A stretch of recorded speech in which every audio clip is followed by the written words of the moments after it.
double suction centrifugal pump play a role in chemical industries, petrochemical industries, and oil and gas industries.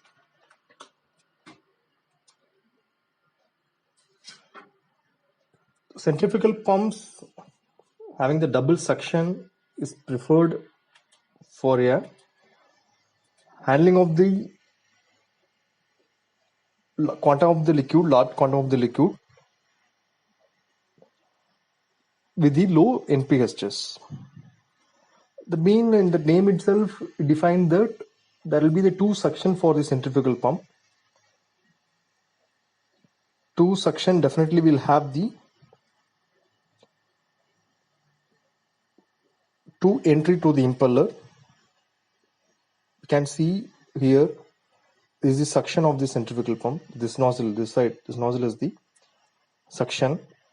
This one inlet nozzle, it will be entered into the pump. Here we have the impeller. I'll show in this in upcoming slide. It will be entered into the eye of the impeller.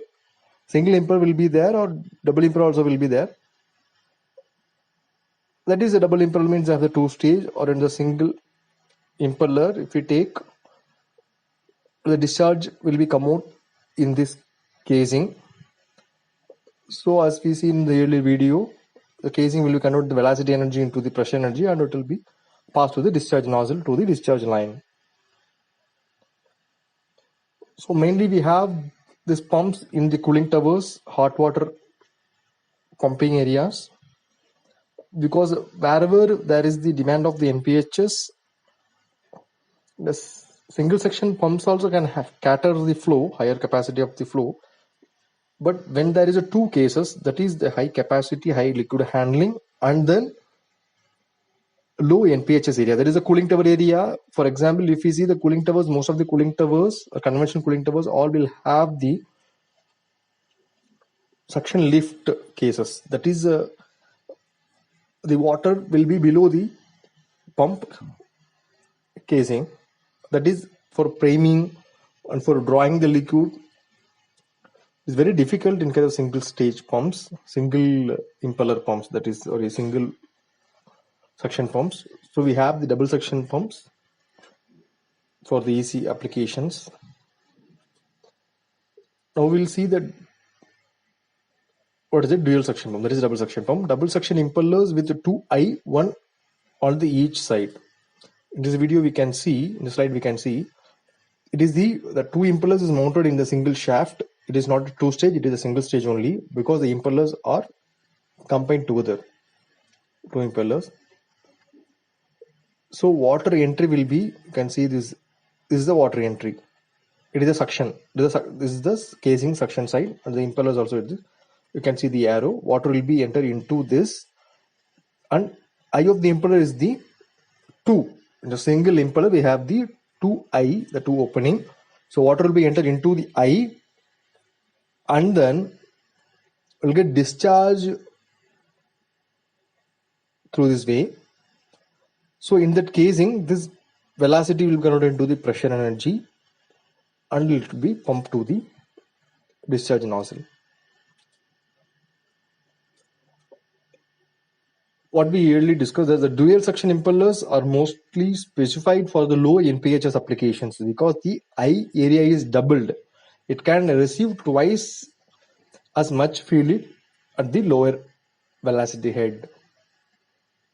Simply stated that we have the two inlets for this pump. So we have the more velocity in the suction. So NPHs is not required that much, because we are getting the liquid in the two sides, right? So that easily it can get prime as well.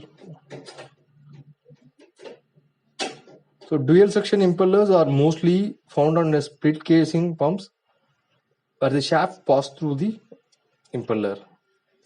That means you can see here that impeller will be single shaft will be there, and center will be the impeller.